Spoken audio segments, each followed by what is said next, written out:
She was just 16 years old when she disappeared from her quiet neighborhood in Alexandria, Virginia, in 1975. A bright and outgoing teenager with a future as wide as the sky, she was the kind of girl people remembered for her energy, her laughter, and her kindness. But one day, that laughter stopped. One moment, she was a young girl dreaming of prom and possibilities, and the next, she was gone, swallowed by a darkness that no one could name. For decades, no one even knew what had happened to her. All that remained of her story were whispers, fragments of rumor, and a Jane Doe found miles away in a different state. An unidentified young woman whose face the world never matched with a name. It was September 12, 1975, when Margaret vanished. She had been last seen leaving her home in Alexandria, possibly heading to a local friend's house, or perhaps trying to make her way to Baltimore. But she never made it. No one knew if she ran away, was taken, or simply disappeared into thin air. What made her disappearance even more haunting was how quickly it faded from the headlines. Her family searched, prayed, begged for leads, but after months turned into years, the trail went cold. It was as if the earth had swallowed her whole. Meanwhile, 80 miles away, in the woods near Towson, Maryland, hunters stumbled upon something horrifying. The decomposed body of a young girl found in a secluded area off a dirt road. She had been strangled and sexually assaulted. The killer had left her in the woods with a pair of red nylon knee socks, a colorful bandana, and a distinctive handmade bracelet. But there was no ID, no wallet, no clue. She became known only as the Woodlawn Jane Doe. For decades, police tried to piece together who she was. They built facial reconstructions, shared sketches, and tested early forms of forensic science. But nothing matched. Hundreds of missing girls were compared to her remains. Still, every lead went nowhere. She was buried under the name Jane Doe, with no one to claim her, no one to know she was loved once. But science never forgets. In 2021, nearly 46 years after her murder, new technology finally revealed what generations of investigators had hoped for. Through genetic genealogy and the tireless work of the National Center for Missing and Exploited Children, the DNA profile extracted from that long-forgotten crime scene matched to living relatives in Virginia. And just like that, the faceless Jane Doe finally had a name: Margaret Fetterolf. For her family, it was a revelation that shattered them all over again. The closure they had begged for had finally come. But it came with grief as heavy as the years of silence. They had always hoped she was alive somewhere, maybe living under another name, maybe too scared to come home. But now they knew the truth. Margaret hadn't run away.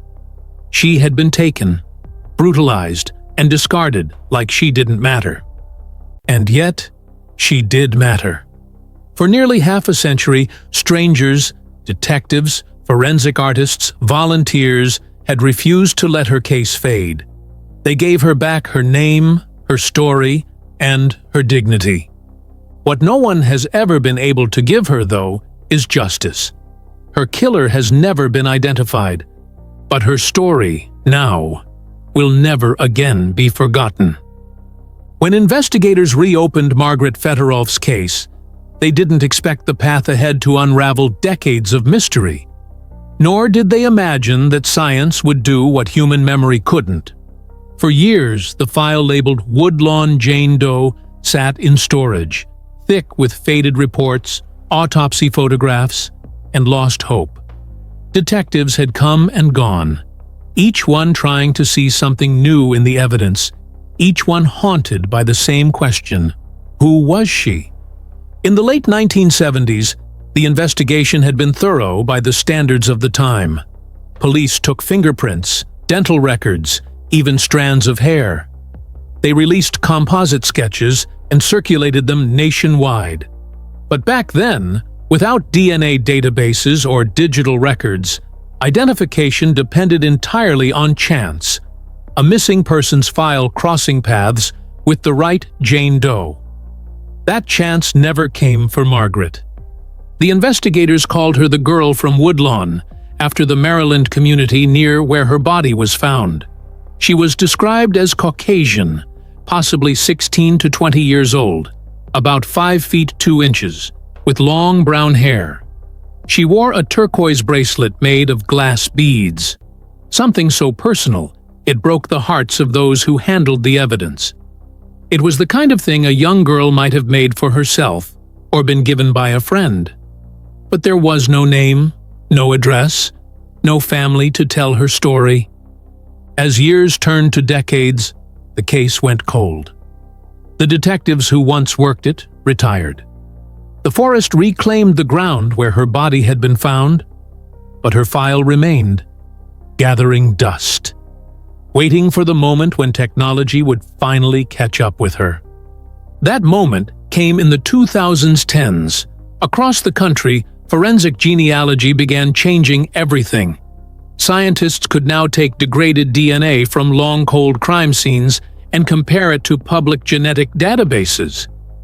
Suddenly, long-dead mysteries began speaking again.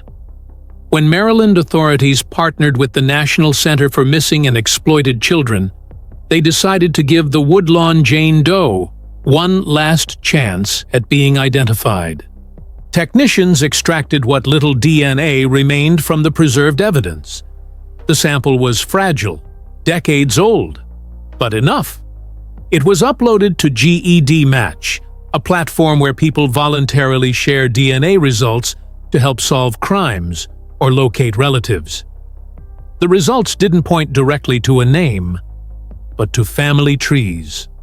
A few distant matches appeared, people living in Virginia, Pennsylvania, and North Carolina.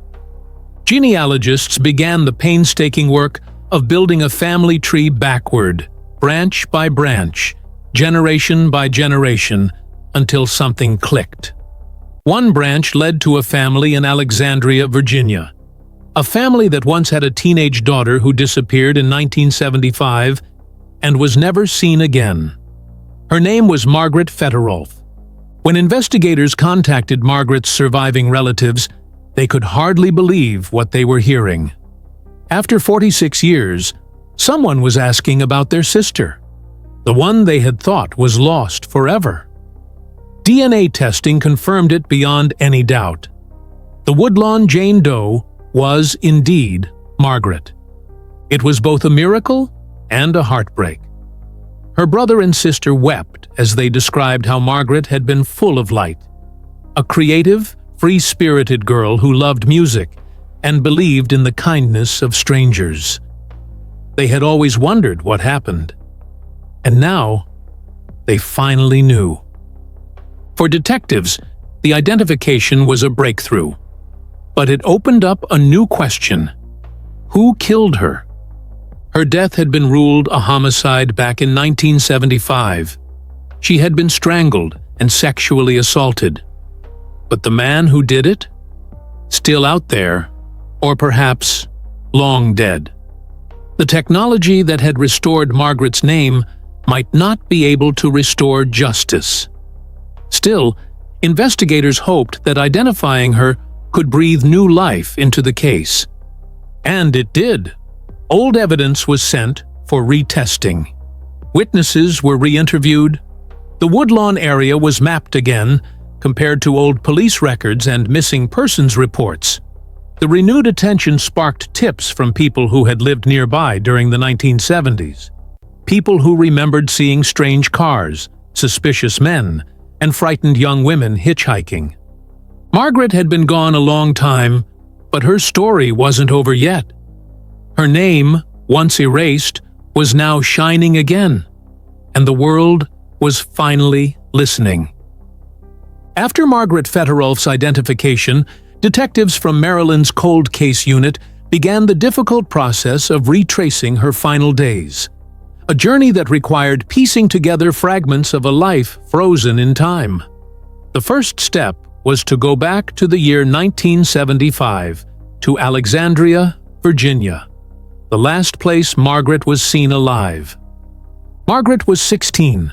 She was young, curious, and a bit rebellious. Like many teenagers of her time, the mid-1970s were an age of freedom and danger colliding. Hitchhiking was common, trust was easier to give, and predators knew it. Margaret had run away before, not out of anger, but out of a restless urge to explore. But each time, she'd come home. That's why, when she disappeared for good, her family knew something was terribly wrong. Detectives revisited those last known movements. Witnesses recalled that Margaret may have been traveling with a group of young people, possibly heading north, maybe toward Baltimore.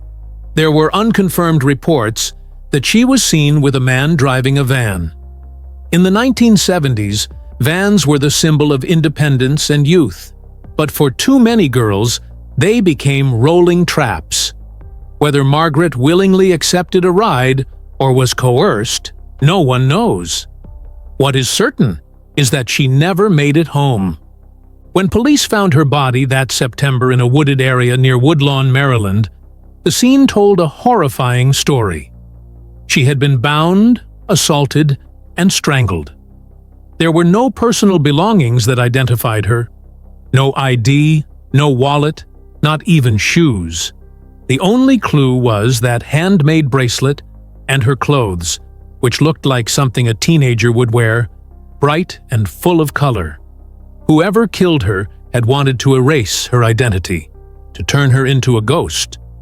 But the killer left mistakes. Tiny ones, but mistakes nonetheless. Fibers, fragments of rope, and traces of male DNA, things that, in 1975, couldn't mean much, but by 2021 spoke volumes. Cold case detectives sent every item for retesting using modern forensic techniques. The rope fibers were analyzed, and trace evidence specialists found that the knots were tied in a very particular way. The kind often seen among people familiar with boating or trucking. The male DNA extracted from her clothing was partial and degraded, but usable enough for genealogical comparison. The case began to take shape. Detectives looked into violent offenders who had lived or worked along the I-95 corridor between Virginia and Maryland at the time. The stretch of highway had become known in criminal circles as a predator's route. Countless victims had vanished along it during the 1970s and 1980s. One name surfaced repeatedly: a truck driver who had operated routes near Towson, Maryland, and who had been arrested in the late 1970s for attacks on young women. But just when investigators thought they were close, the man's DNA didn't match another dead end. It was maddening to be so close, yet still unable to say with certainty who took Margaret's life. Still, every dead end was a reminder that her story mattered enough to keep chasing. And this time, the chase wasn't just official. The online true crime community, genealogists, podcasters, and advocates picked up Margaret's case, sharing her photos, her story, and the new DNA findings. They called her one of the most haunting cases of modern forensic genealogy. A girl once forgotten, now remembered by thousands. Her name was trending for the first time in nearly half a century. The teenager who had vanished into the woods had finally come back to life through remembrance and justice-seeking strangers. Police continued to believe that Margaret's killer may have known the area. Perhaps a local man, someone familiar with the back roads of Woodlawn. Maybe even someone who'd killed before. The brutality of the crime suggested a level of violence that didn't come from a first-time offender. To this day, the question remains open.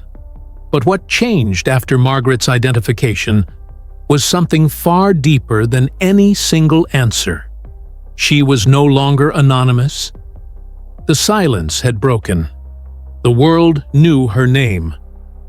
When the call finally came in 2021 confirming that the Woodlawn Jane Doe was, in fact, Margaret Fetterolf, her surviving family members were stunned into silence. They had lived 46 years without knowing whether she was dead or alive. And suddenly, that uncertainty was gone. But what replaced it wasn't peace. It was a hollow kind of heartbreak, the kind that doesn't fade even when you finally have answers. Margaret's older brother described it best in an interview. "We thought we'd never know what happened to her. But when they told us, it's like losing her all over again." They remembered her as a girl who loved the beach, who painted and wrote poems, who could make friends in seconds. Her disappearance had shattered the family, pulling them apart in quiet ways. Years of searching, waiting for phone calls, hoping for sightings that never came. When she was found, all those years collapsed into one moment. There was relief, yes, but also rage. Rage that someone could have done that to her and walked away. The investigators shared those feelings. The Maryland Cold Case Unit had solved a mystery, but not a murder. They now faced the most painful stage of any cold case, knowing who the victim was, but not who did it. Detectives revisited the area around Dogwood Road in Woodlawn, where her body was discovered. The terrain had changed drastically since 1975, but some of the old roads and wooded trails were still there. They talked to longtime residents, searching for anyone who remembered that fall day when the woods were crawling with police. One retired officer recalled something chilling. A report of a suspicious man seen offering rides to teenage girls in that very area during the mid-1970s. The man's name wasn't recorded, and back then the report went nowhere. One of hundreds in a pre-digital world where paper files vanished easily, but that single memory reignited the investigation. Detectives began comparing Margaret's case to other unsolved murders of young women from Maryland, Pennsylvania, and Virginia during that decade.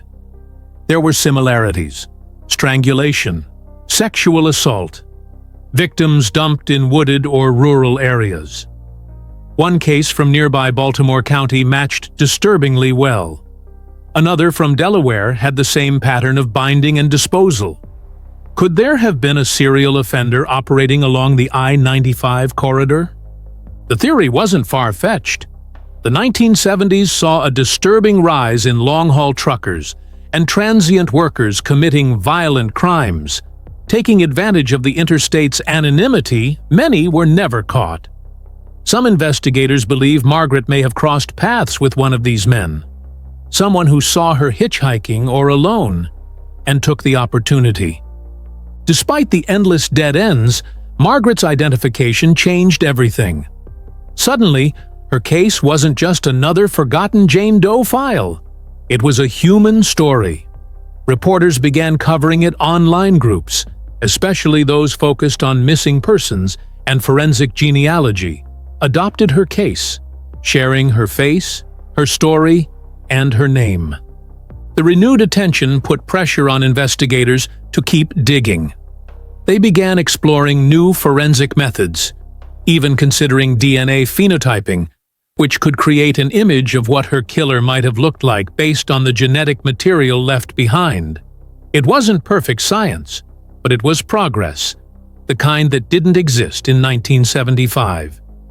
Meanwhile, the Fetterolf family pushed for a proper burial.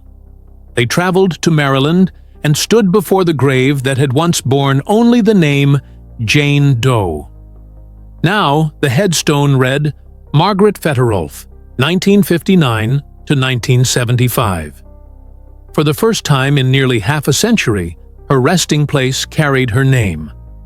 Flowers covered the grave, roses, lilies, and a turquoise bracelet just like the one she had worn when she died. Standing there, her brother said quietly, "She was ours again." And in that moment, justice wasn't measured by arrests or convictions. It was measured by remembrance, by the power of a name finally spoken out loud. When Margaret Fetterolf's identity was finally confirmed in 2021, it didn't bring her back. 46 years had passed since she was taken from her family, since the world lost sight of the bright, curious girl from Alexandria. But it did something just as important. It restored her dignity, gave her a name, and reminded the world that every victim, no matter how long forgotten, matters. Her family visited her grave for the first time since her identification. Standing in the crisp Maryland air, they traced their fingers over the letters carved into the headstone. Margaret Fetterolf, 1959 to 1975. There was no joy here, only the bittersweet weight of years stolen. But there was also relief. Relief that their daughter, sister, niece had finally been acknowledged, remembered, and honored. Investigators continue to search for the person who took her life. The case remains open, a haunting reminder that justice can be slow, but never irrelevant. Yet even without a conviction, Margaret's story has already changed lives. It has inspired families of other missing or unidentified persons to keep fighting, encouraged law enforcement to embrace forensic genealogy, and reminded the public that every cold case deserves attention. Margaret's story is now a symbol of hope and persistence. It shows that even decades later, truth can emerge, names can be restored, and memories can be honored. She was no longer just Woodlawn Jane Doe. She was Margaret, a young girl whose life mattered, whose story deserves to be told, and whose memory refuses to fade. For anyone watching this story, Margaret's journey carries a message. Every unidentified victim has a name, every family deserves answers, and no case is ever truly gone. By remembering her, sharing her story, and supporting efforts to solve cold cases, you become part of keeping her memory alive. If Margaret's story touched you, if you believe that no victim should ever be forgotten, like this video, share it, and subscribe. Every click, every share, every comment helps honor those who cannot speak for themselves and brings us closer to justice for the unsolved. Because Margaret Fetterolf may have been forgotten once, but she will never be forgotten again.